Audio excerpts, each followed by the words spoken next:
இயேசு கிறிஸ்துவின் நாமத்தினாலே உங்கள் அனைவருக்கும் என்னுடைய வாழ்த்துக்களை தெரிவித்துக் கொள்கின்றேன்.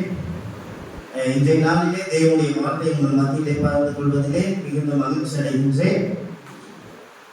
இந்த நாட்களிலும் கூட நாம் தொடர்ந்து பிலிப்பியர் நிருபத்திலிருந்து நாம் தேவனுடைய வார்த்தையை கேட்டுக்கொண்டிருக்கின்றோம்.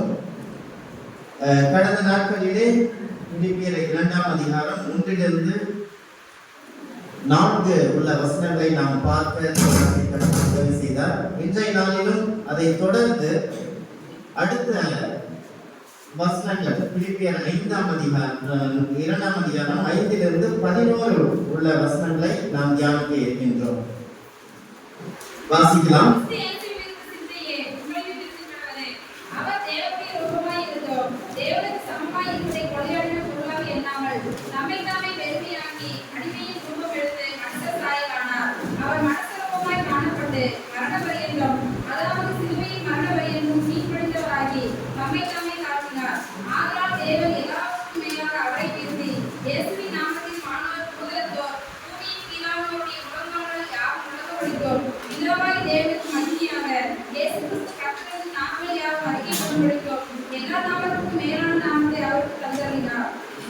இப்ப பவுல் இந்த நிருபத்தை எழுதும் பொழுது பிரதானமாக அவர்கள் சொல்லுகின்ற காரியம் என்னவென்று சொன்னால், நீங்கள் ஏக சிந்தையும் ஏக அன்பும் உள்ளவர்களாய் இருந்து இசைந்த ஆத்துமாக்களாய் ஒன்றையே சிந்தித்து என் சந்தோஷத்தை நிறைவாக்குங்கள்.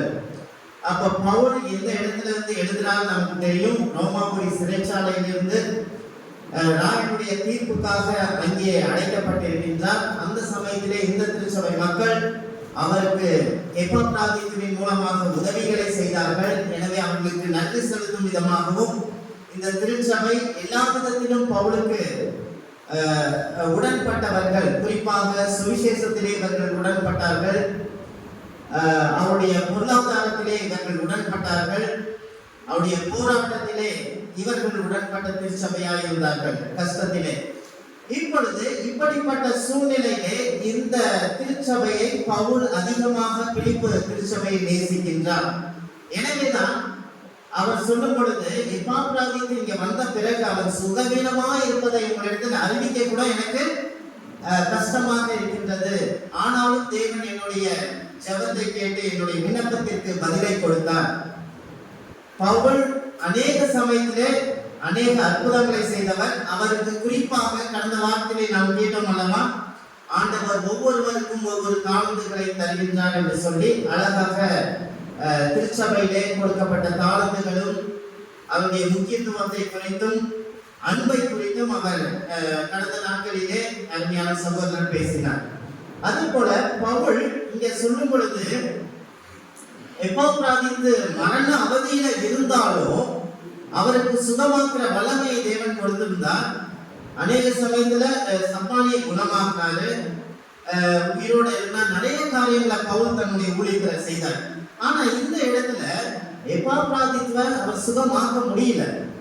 ஏன் என்று சொன்னால், அநேக சமயத்துல தேவன் அற்புதங்களையும் அடையாளங்களையும் அவருடைய சுவிசேஷத்தை உறுதிப்படுத்தும்படியாக மட்டுமே அவர் செய்கின்றார் ஒழிய, இந்த அற்புதங்களும் அடையாளமும் விசுவாசிகளுக்கு அல்ல, திருச்சபையிலே உள்ள மனிதர்களுக்கு அல்ல என்பதை அவர் இங்கே குறிப்பிடுகின்றார்.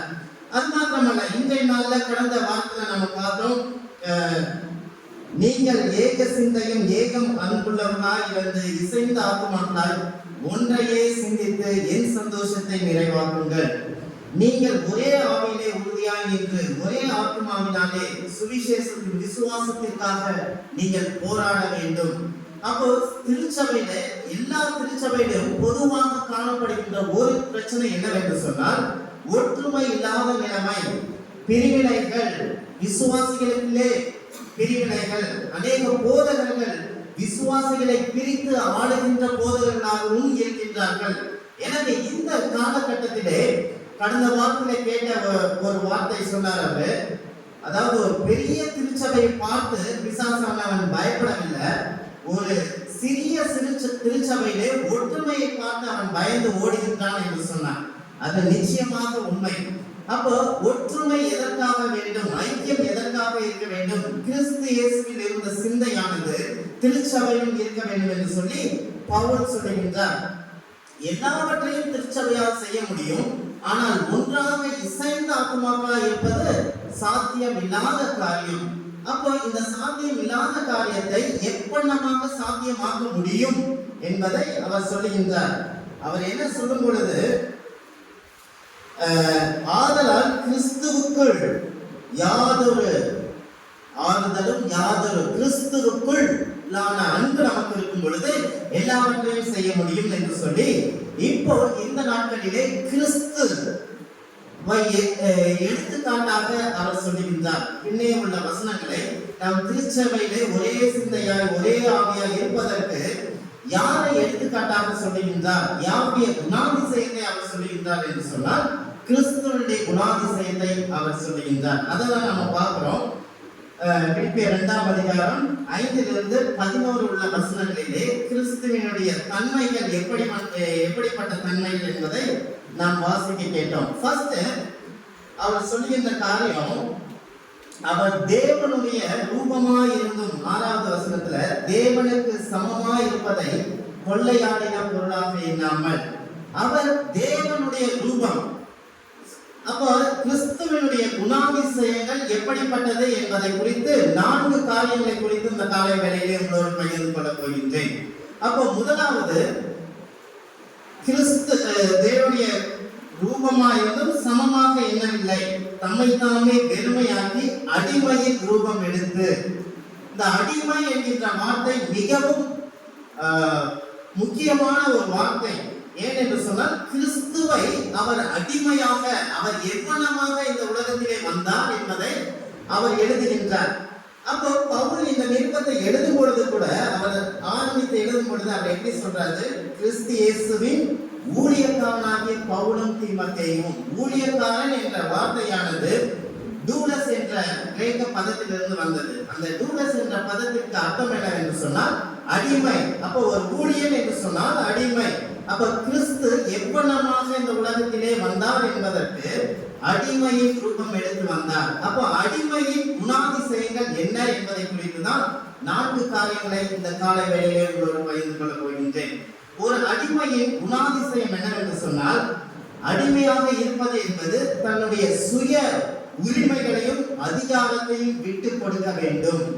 ஒரு அடிமை, பழைய ஏற்பாட்டு காலத்துல ஒரு அடிமை தன்னுடைய எஜமானுக்கு வாழ்நாள் முழுவதும் அடிமையாக இருக்க வேண்டும் என்று சொன்னால், அவனை அந்த எஜமான் கதவின் எண்டையிலே அழைத்து சென்று அவனுடைய காதிலே துளை போடுவான்.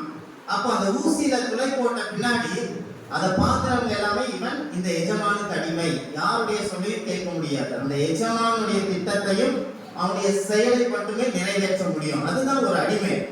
அப்போ வாழ்நாள் முழுவதும் அவனுக்கு அடிமை.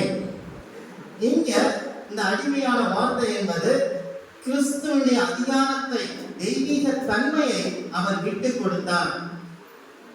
வாசிக்கிறார் 6வது வசனத்துல, அவர் தேவனுடைய ரூபமாய் இருந்தும் தேவனுக்கு சமமா இருப்பதை கொள்ளையாடின பொருளாக எண்ணாமல். அப்போ கிறிஸ்து யார்? தேவனுடைய ரூபம், தேவனுடைய சாயல். அதனால் யோவான் எழுதும் பொழுது தேவனுடைய குமாரன், தேவன் எப்படிப்பட்டவர் என்பதை கிறிஸ்துவின் மூலமாக கிறிஸ்து பிதாவை வெளிப்படுத்துகின்றவராக எழுதுகின்றதை பார்க்கின்றோம். அப்போ ஆதியில தேவன் இருந்தார். அப்போ இந்த உலகம் உருவாக்குவதற்கு முன்பதாகவே நம்ம ஆதியாகமத்துல வாசிக்கும் பொழுது தம்முடைய சாயலாக மனிதனை சிருஷ்டித்தார். அப்ப படைப்புல கிறிஸ்து இருந்தார். தம்முடைய என்ற வார்த்தையுடைய அர்த்தம் பிதா குமாரன் பரிசுத்த ஆவி திரித்துவ தேவன் ஆதியிலே இருந்தார். ஆதி என்ற வார்த்தைக்கு பொருள் என்றால் அதற்கு முன்பு, அதற்கு முன்பு, அதற்கு முன்பு, எதனுடைய அதனுடைய ஆரம்பம் இல்லாத ஒரு நிலையாக இருக்கின்றது. அப்போ கிறிஸ்து தெய்வீக தன்மை உடையவராய் இருந்தார். அதனால் நம்ம ஏசாயா 9:6 பார்க்கும் பொழுது தீர்க்க தரிசனம் சொல்லப்பட்ட காரியம், நமக்கு ஒரு பாலகன் பிறப்பார், நமக்கு ஒரு குமாரன் கொடுக்கப்படுவார். கர்த்தத்துவம், அப்ப தெய்வீகத்துவம், பாதுகாக்கின்ற பணி எல்லாமே அவருடைய தோளின் மேல் கொடுக்கப்பட்டது. அவர் தேவனாக இருந்தார். அதே போல 100% தேவனாக இருந்தார், அதே 100% மனிதனாகவும் இருந்தார். அப்போ 100% தெய்வீக தன்மை யோவான் 1:1 வாசிக்கும் பொழுது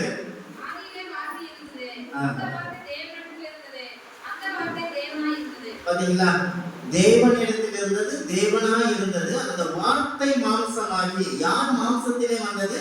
கிறிஸ்து. அப்ப கிறிஸ்து தேவனாக உள்ளவர்.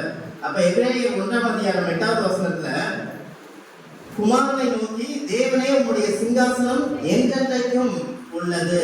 அப்போ கிறிஸ்துவை நோக்கி சொல்றாங்க, தேவனே உம்முடைய சிங்காசனம் என்றென்றைக்கும் உள்ளது. 1 யோவான் 5:20 வாசிக்கலாம். அன்றியும் நான் சத்தியம் உள்ளவரை அறிந்து கொள்வதற்கு தேவனுடைய குமாரன் வந்து நமக்கு புத்தியை தந்திருக்கிறார் என்றும் அறிவும்.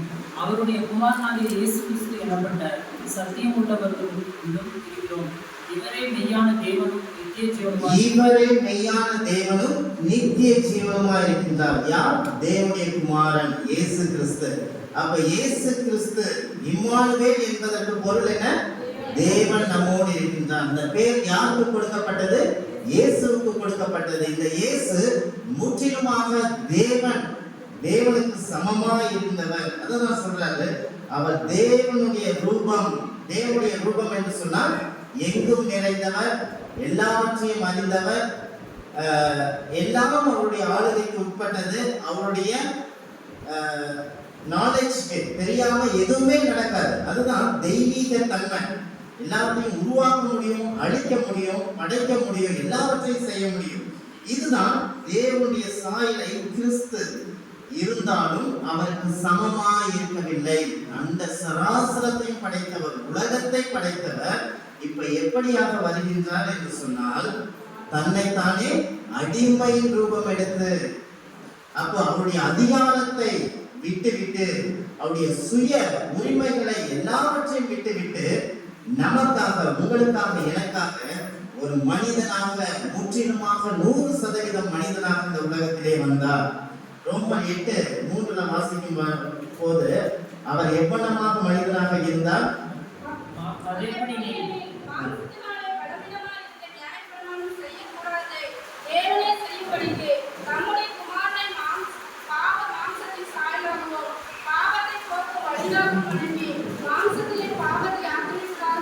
பார்த்தீங்களா, இது எவ்வளவு பெரிய காரியம். பரிசுத்தமான தேவன் இந்த பாவத்தை ஏற்பதற்காக மனிதனாக பிறந்து பாவத்தினுடைய சாபத்தை அவர் என்னது ஏற்றுக்கொண்டார். பாவத்தை போக்கும் வழியாக அவரை அனுப்பினார். அப்போ அவருடைய அதிகாரத்தை அங்கே விட்டு கொடுத்தார், அவருடைய உரிமைகளை அவர் விட்டு கொடுத்தார். எபிரேயர் 2:14 வாசிக்கும் பொழுது,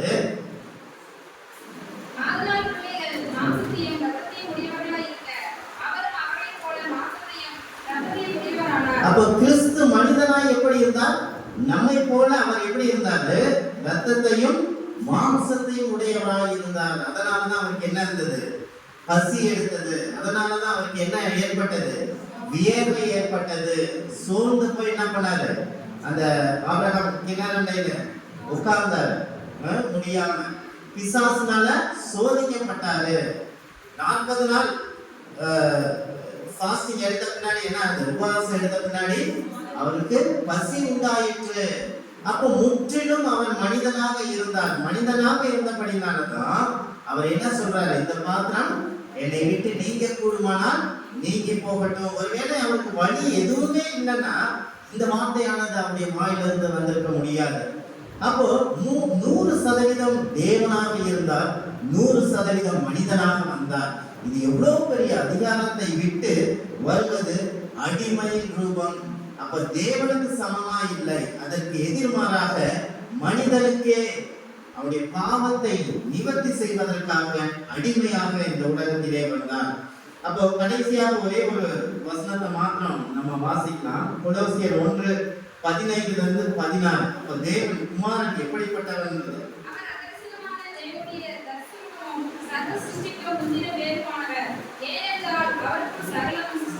அவருக்குள் சகலமும் சிருஷ்டிக்கப்பட்டது.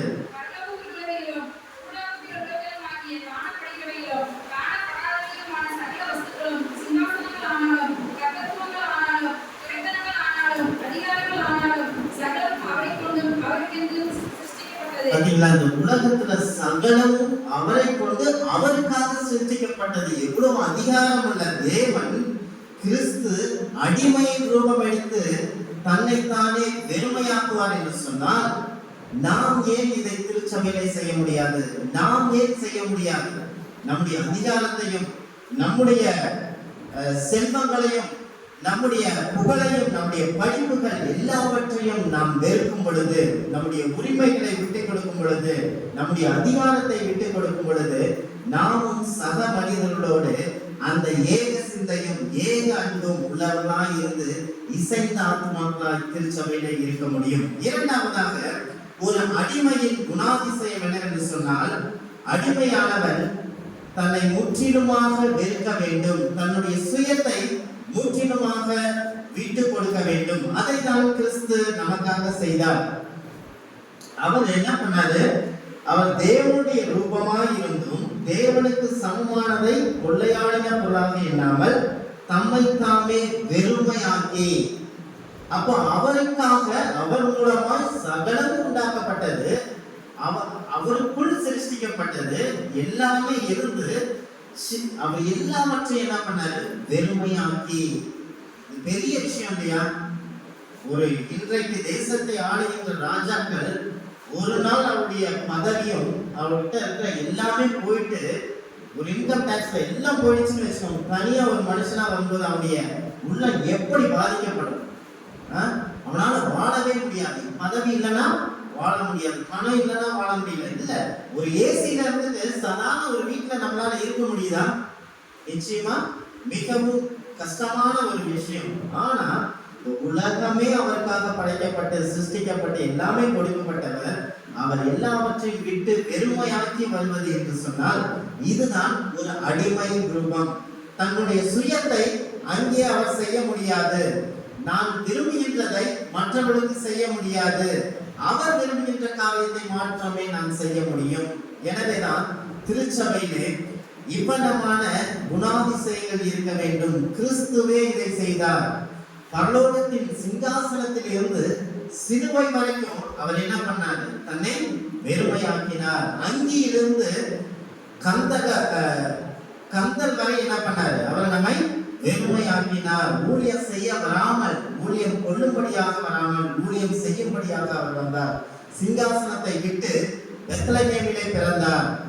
இப்படிப்பட்ட இயேசு கிறிஸ்து தன்னை வெறுமையாக்கி மனித ரூபம் எடுத்து வந்ததை குறித்து பவுல் இவர்களுக்கு எடுத்துக்காட்டாக சொல்கின்றார். வாசிக்கலாம், ரோமர் 15ஆம் அதிகாரம் 8வது வசனம்.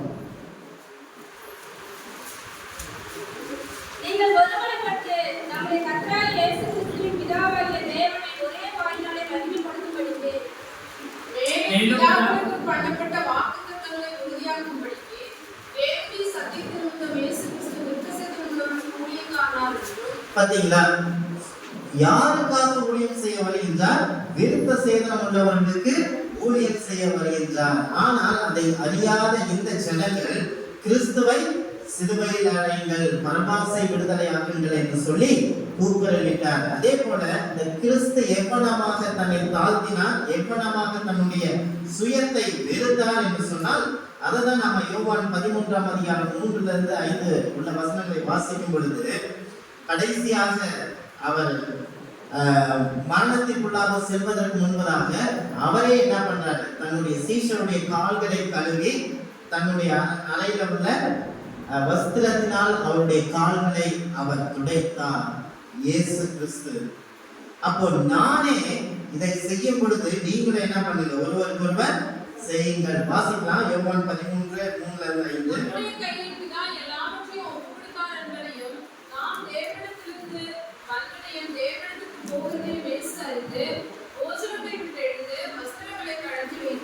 ஒரு சீலை எடுத்து அருகிலே கட்டிக்கொண்டு பின்பு பாத்திரத்தில் தண்ணீர் வார்த்து சீசருடைய கால்களை கழுவவும் தாம் கட்டிக்கொண்டிருந்த சீலையால் துடைக்கவும் தொடங்கினார்.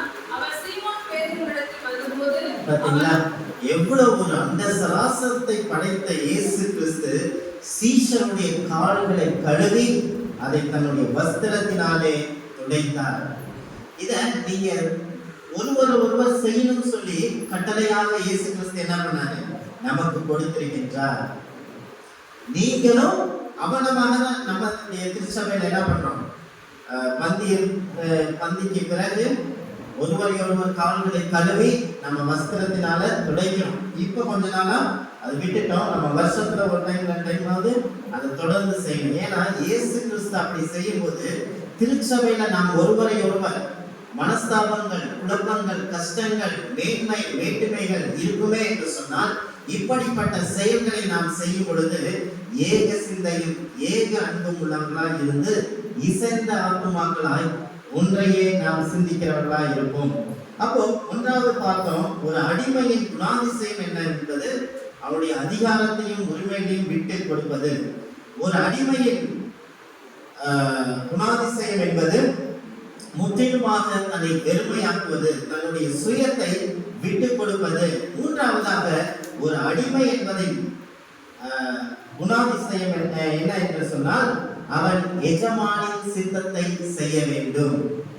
அப்போ ஒரு அடிமை வாழ்நாள் முழுவதுமாக ஒரு எஜமானுக்கு அடிமையா இருப்பேன் என்று சொன்னால் அவன் சுயமாக எதுவும் செய்ய முடியாது. எஜமான் என்ன நினைக்கின்றாரோ, எஜமான் எனக்கு என்ன செய்ய திட்டமிட்டு இருக்கிறாரோ அதை நான் நிறைவேற்றுவேன். எஜமானுடைய மூளையால் ஒரு அடிமை இருக்கின்றான், தன்னுடைய மூளையை அவன் செயல்படுத்த முடியாது. இதுதான் அடிமையினுடைய குணாதிசயம். மூன்றாவது குணாதிசயம், யார் மனிதனை படைத்தவர், மனிதன் மேல் எல்லா அதிகாரத்தையும் உடையவர், மனித இருதயங்களை அறிந்தவர், எல்லாவற்றையும் தனக்கு கீழாக கீழ்ப்படுத்தின இயேசு கிறிஸ்து தன்னுடைய எஜமானாகிய பிதாவுடைய திட்டத்தை நிறைவேற்றுவதற்காக அவர் தம்மை தாமே ஒப்பு கொடுத்ததை பார்க்கின்றோம். 8வது வசனம்,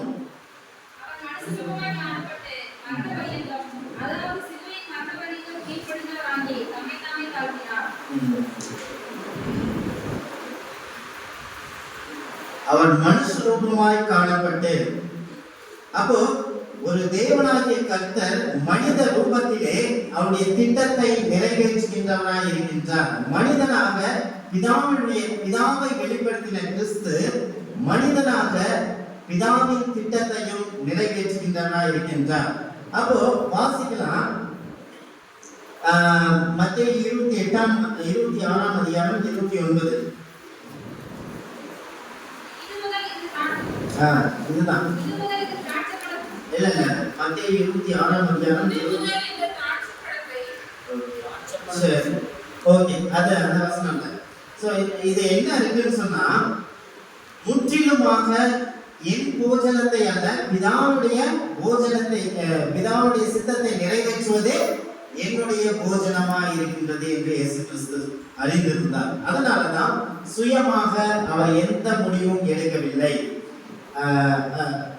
அந்த கடைசி ராத்திரியில கூட அவர் எச்சமனை தோட்டத்தில் அழுகும் பொழுது அந்த அப்புறமா போய் அவர் என்ன பண்றாரு, முகம் குப்புற அழுகும் பொழுது, பிதாவே பாத்திரம் என்னை விட்டு நீங்க கூடுமானால் நீங்கி போகட்டும், ஆனாலும் என்னுடைய சித்தம் அல்ல உன்னுடைய சித்தத்தின்படி ஆக கடவுது என்று சொன்னார். அப்ப யோவான் 18ஆம் அதிகாரம் 11ல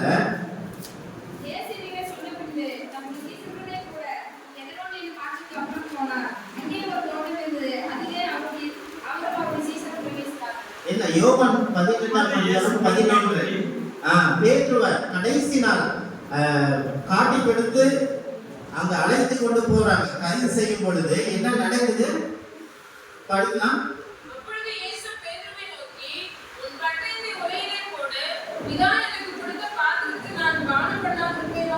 பாத்தீங்களா, அப்ப பேதுரு என்ன பண்ண சொல்றாரு, அந்த மல்குஸ் கூட்டிட்டு போகும்போது என்ன பண்றாரு, பேதுரு அந்த பட்டயத்தை எடுத்து காதை வெட்டுறாரு. ஆனாலும் அந்த இடத்துல அந்த காதை எடுத்து இயேசு கிறிஸ்து என்ன பண்றாரு, ஒரு பெரிய அற்புதத்தை செய்யறாரு. அப்ப பார்த்து கூட அவன் பேதுருக்கு என்ன பண்ணல, இவர் தேவனுடைய குமாரன் சொல்லி போகல, விட்டுட்டு 3 தரம் மறுதளித்தவனாய் இருந்தான். அப்ப அவர் என்ன சொல்ல வர்றாருன்னா, நான் என்னுடைய பிதாவின் பாத்திரத்திலே பானம் பண்ணுவேன், பிதா எனக்கு கொடுத்தவைகளை நான் செய்யாமல் இருக்க முடியுமா?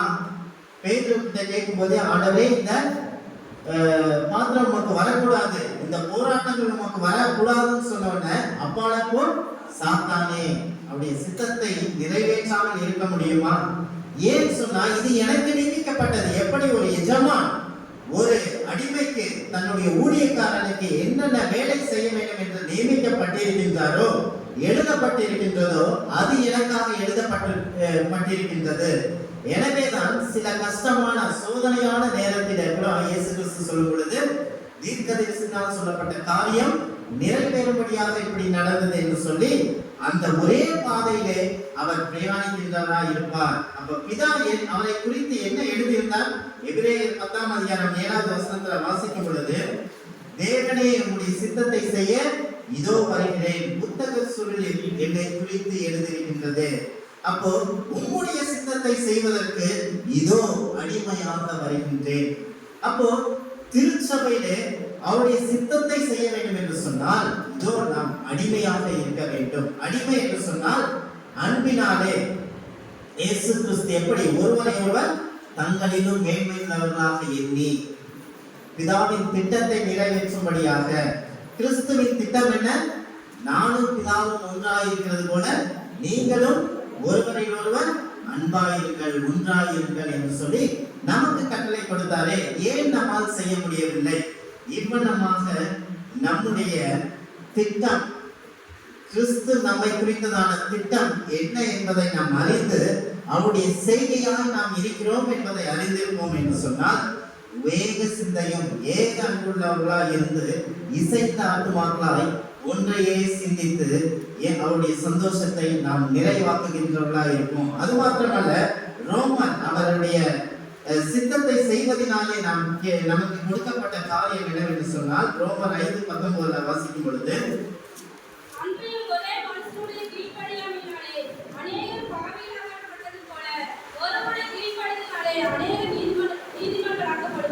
அவருடைய கீழ்ப்படிதலினாலே இதாவுடைய திட்டத்திற்கு இணைந்தபடியினாலே நாம் என்ன செய்யப்பட்டோம்? நீதிமான்களாக்கப்பட்டு திருச்சபையிலே விசுவாசிகளாய் இருக்கின்றோம். அப்போ விசுவாசிகளாய் இருக்கின்றன அவருடைய அடிச்சுவடுகளை நாம் பின்பற்றும் பொழுது இவ்வளமாக ஏக சிந்தையும் ஏக அன்பும் உள்ளவர்களாய் இசைத்த ஆத்துமாக்களாய் திருச்சபையிலே இருக்க முடியும். கடைசியாக ஒரு அடிமை என்ன செய்ய வேண்டும்? அடிமையின் குணாதிசயம் என்னவென்று சொன்னால் அடிமையானவர் தம்முடைய எஜமானுக்கு பலனை கொண்டு வர வேண்டும். வாசிக்கலாம் 9:9-11.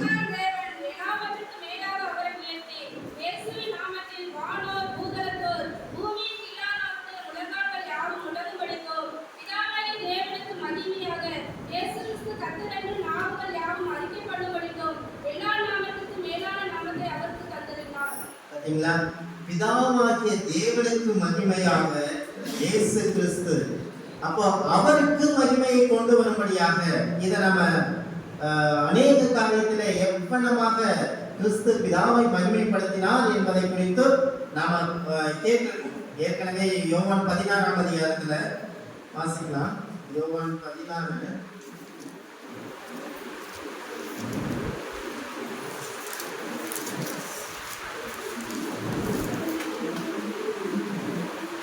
அப்போ 16:14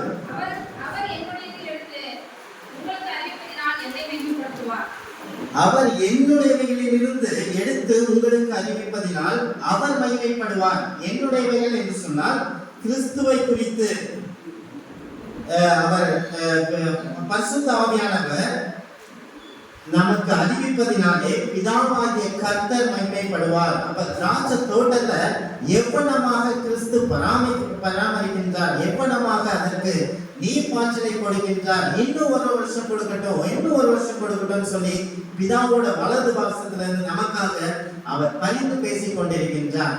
அப்போ ஒரு அடிமையானவன் அவனுடைய கீழ்ப்படிதலின் விளைவாக பலனை கொண்டு வர வேண்டும். அப்ப கிறிஸ்துவுடைய கீழ்ப்படிதலினாலே பிதா தனக்கு தந்தவைகளை ஒன்றும் கெட்டு போகாதபடிக்கு பிதாவுக்கு அவர் கொண்டு வந்தார். யோவான் 10ஆம் அதிகாரம்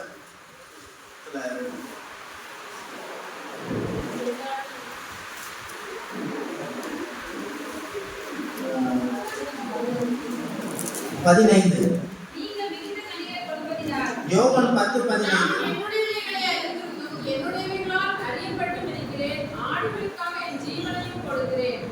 இந்த தொழுவத்தில் உள்ளவைகள்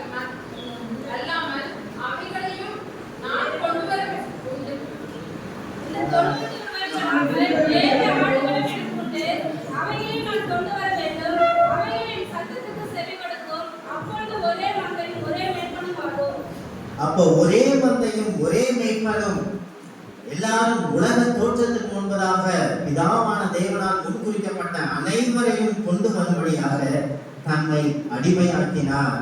எனவே முழங்கால் யாவும் அவருக்கு முன்பாக முழங்கும், நாவுகள் யாவும் எதிர்காலத்திலே அவரே கிறிஸ்து என்று அறிக்கை செய்யும். அவரை குத்தினவர்கள் அவரை காண்பார்கள், அவரை இகழ்ந்தவர்கள் அவரை காண்பார்கள். உள்ளத்தை ஆளுகின்ற ராஜாவாக அல்ல, உலகத்தை ஆளுகின்ற ராஜாவாக ஒரு நாளிலே அவர் நமக்கு வருவார். வாசிக்கலாம் யோவான் 5:23. குமாரனை கனம் பண்ணாதவன் அவரை அனுப்பின பிதாவையும் குமாரனை கனம் பண்ணாதவன் அவரை அனுப்பின பிதாவையும் கனம் பண்ணாதவன். 1 யோவான் 2:23.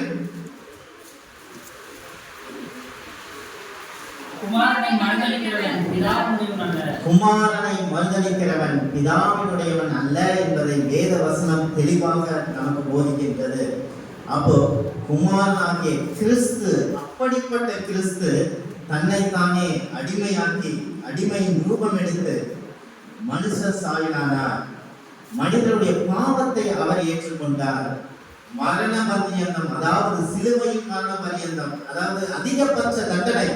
ரோமருடைய வாழ்க்கையில அதிகபட்ச தண்டனை எங்க கிடைக்கும் சொன்னா சிலுவையில மட்டும்தான். அதுதான் ரோம பேரரசுடைய கடைசியான தண்டனையா இருந்தது. அது ரொம்ப மோசமானவங்களும் இகழ்ந்தவங்களும் தான் அதை என்ன பண்ணுவாங்க, தூக்கு தண்டனைக்கு கொடுப்பாங்க. இன்னைக்கு அந்த சிலுவையானது நமக்கு ஒரு புனித சின்னமாக, இன்னைக்கு காதலையும் கழுத்துலையும் என்ன பண்றாங்க, சிலுவைய மாட்டிட்டு போறாங்க. அந்த சின்ன ஒரு தூக்கு தண்டனை சின்னம், ஆனா கிறிஸ்து ஏறின பிறகு அது ஒரு புனித சின்னமாக மாறியது. ஒருவேளை ஒரு தூக்கு தண்டனைக்கு கைது இருப்பான்னு சொன்னா அந்த தூக்கு மேடையை நம்ம காதலையும் கையிலையும் மாட்ட முடியுமா அதை பார்த்து? அப்படிப்பட்ட சூழ்நிலையில இயேசு கிறிஸ்து ஏற்றுக்கொண்டார். மரண பரியந்தமும் தன்னை தாழ்த்தினார். அதனால் இந்த வாசித்த பகுதியில கிறிஸ்துவனுடைய குணாதிசயங்கள், ஒரு அடிமையானவன் முற்றிலுமாக தன்னுடைய சுய அதிகாரத்தையும் சுய உரிமைகளையும் அவர் தேவனாய் இருந்தும் தேவனுக்கு சமமானதை கொள்ளையடைந்த பொருளாக எண்ணாமல் அடிமையின் ரூபமாக எடுத்தார். இரண்டாவது, ஒரு அடிமையின் குணாதிசயம் என்னவென்று சொன்னால் முற்றிலுமாக தன்னை வெறுமையாக்கினார். சீஷருடைய கால்களை கழுவினார். ஊழியம் செய்யும்படி கொள்ளும்படி வராமல் ஊழியம் செய்யும்படியாக வந்தார். இவ்வளமாக தன்னுடைய அதிகாரத்தையும் சுயத்தையும் சுயமரியாதை எல்லாவற்றையும் ஒரு அடிமையாக நமக்காக விட்டு கொடுத்தார். மூன்றாவது, ஒரு அடிமை எஜமானுடைய சித்தத்தை செய்கின்றவனாக இருக்க வேண்டும். அதை தான் கிறிஸ்து தேவன் எனக்கு நியமிக்கப்பட்ட எல்லாவற்றையும் தன்னை கீழ்ப்படுத்தி இயேசு கிறிஸ்துவின் நாமத்தினாலே, ஆதலால் தேவன் எல்லாவற்றிற்கும் மேலாக அவரை கீழ்ப்படுத்தி உயர்த்தி. 8வது வசனம், அவர் மனுஷ ரூபமாய் காணப்பட்டு மரண பரியந்தம், அதாவது சிலுவையின் மரண பரியந்தம் கீழ்ப்படிந்தவராகி அவருடைய திட்டத்திற்கு தன்னை முழுவதுமாக ஒப்பு கொடுத்தவராகி அவருடைய சித்தத்திற்கு ஒப்பு கொடுத்தார். கடைசியாக, ஒரு அடிமையானவன் பிதாவுக்கு, ஒரு எஜமானுக்கு பலனை கொடுக்கிறவனாய் இருக்க வேண்டும். அவ்வளமாக கிறிஸ்து தன்னை கீழ்ப்படுத்தினுடைய விளைவாக பிதா தனக்கு கொடுத்த ஒவ்வொன்றையும் பிதாவுக்கு அவர் கொடுத்தார். நம்மை பாவத்திலிருந்து நீதிமான்களாக மாற்றினார்.